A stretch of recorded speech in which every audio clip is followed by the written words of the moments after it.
went to Goodwill the other day to get a stoneware teapot to use as a prop for my next metal detecting video, which is going well. And I was surprised to find a bag of antique glass, 100-year-old stuff, for $3.88. So let's open up the bag and see what we got.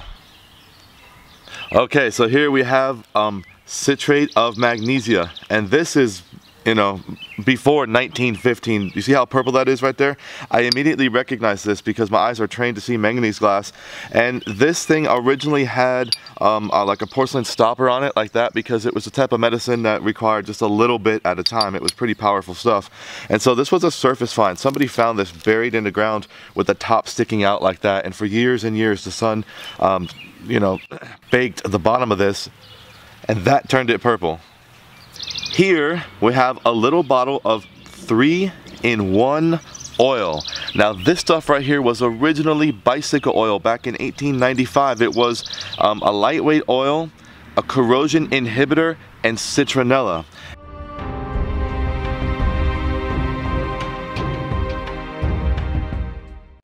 So this company eventually worked its way over towards becoming the WD-40 company, and in 2001 the company had a contest for anyone that could find the oldest and best bottle of 3-in-1 oil, and so they gave out first, second, and third prizes, and they had 2,000 entries. But this right here is probably before 1910, so 1895 to 1910, because in 1910 the bottle was made with a metal cap. So here we have a great example of John Dickey's Old Reliable Eye Wash. And so this right here, I guess, was some type of like eye drops or something, but in probably about 1900, the Food and Drug Administration, or whatever it was back then, made the companies be more specific about what their product actually was. So before that, it was like eye water, and it was changed to eye wash. So we're looking at 1900 something.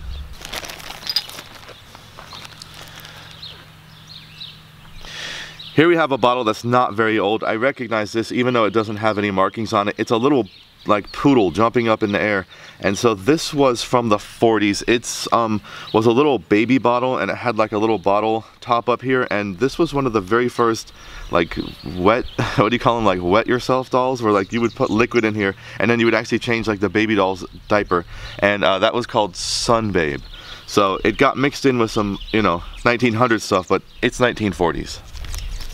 Now what's so incredible about this is that it's perfume made in New York. It says like